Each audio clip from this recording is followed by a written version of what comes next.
And thank you all again for being here tonight. Remember how important you all are and how happy we are that you've joined us tonight. And now let's party!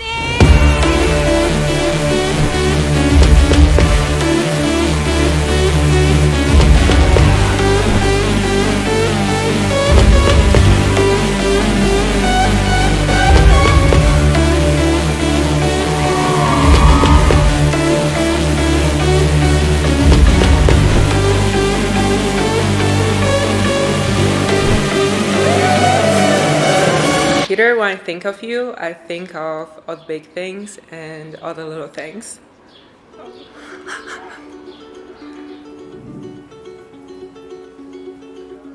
For the big things, you helped me through grad school, my job search, my family issues, and my physical and mental health crises.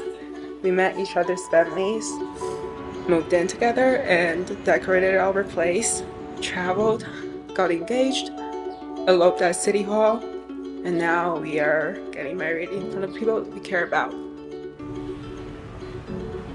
For the little things, I know we both enjoy a good meal, but you always save the last bite for me.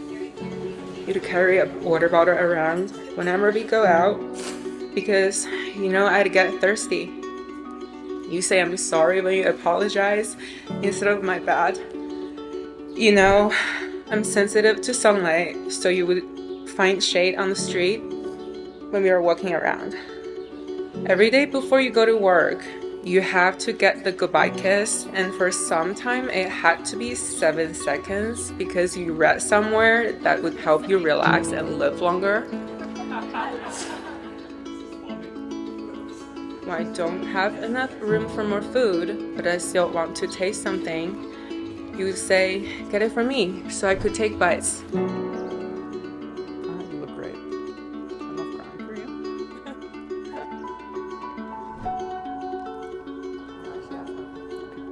When you didn't have a lot, you still spent every single penny on me to spoil me. For the time I hurt my back and couldn't get up for a week, you carried me and helped me move around the apartment to get better. You never keep me waiting, and you run so fast for me wherever you're needed. I can go on and on, but the point is, I know you've changed a lot for us, and gave up a lot for us, and I want to remember us by these things. The little things became the big thing that's called life.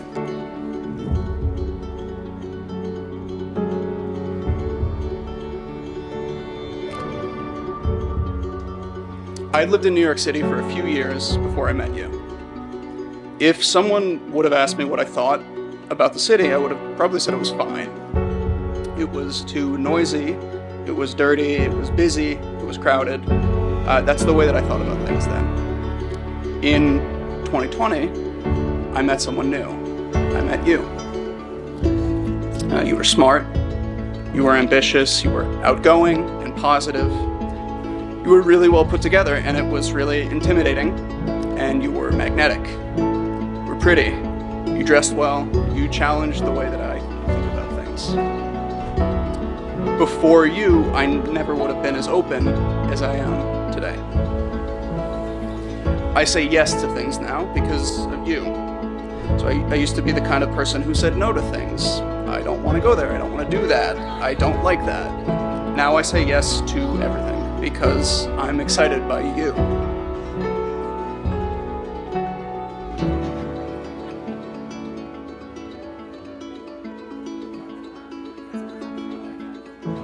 You make every new experience something that I want to try.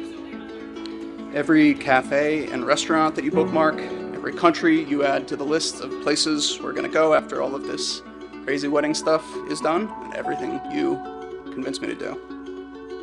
You're someone whose passion for change and growth inspires me, whose loyalty as a friend and partner makes me feel safe, whose ambition challenges me in the best way, whose beauty makes me wonder what you see in me, and whose instinct and intelligence push me to always be open-minded.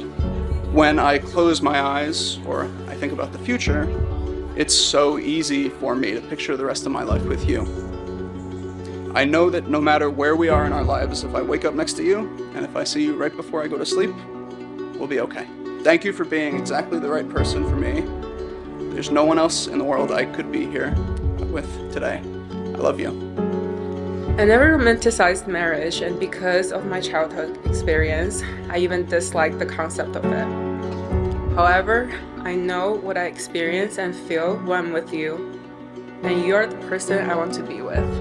Peter, I can't wait to see what we are going to accomplish together in the future, continuing our narration for both the big things and the little things.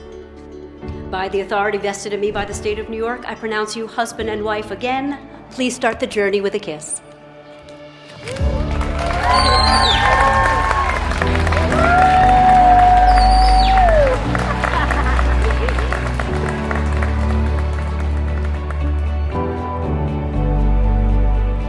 When I first met Muhan, she rocked a bob cut and always wore black from head to toe. To be honest, she intimidated me. But slowly I got to know her, and underneath that fierce exterior is a girl with character and depth.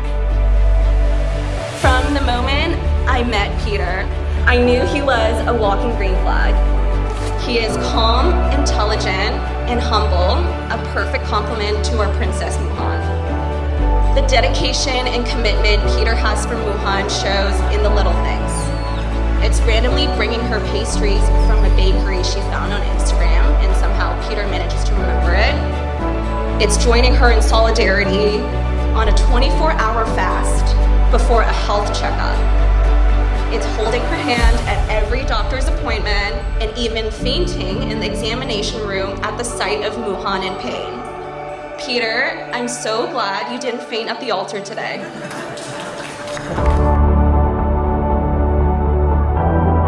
In the light behind her eyes, and the way she never stops smiling in your presence, and even in her sense of style, she has traded in her all-black ensemble that she once so proudly displayed, and instead opts for softer colors and flowy dresses. She is now less intimidating.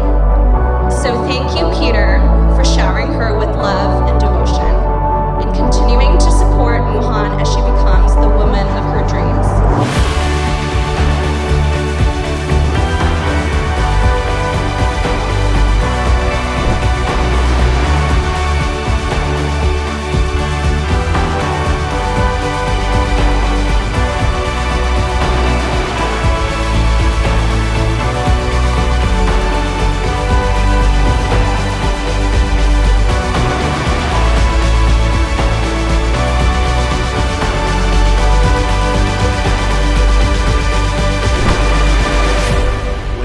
COVID became a thing, we talked to Peter every day.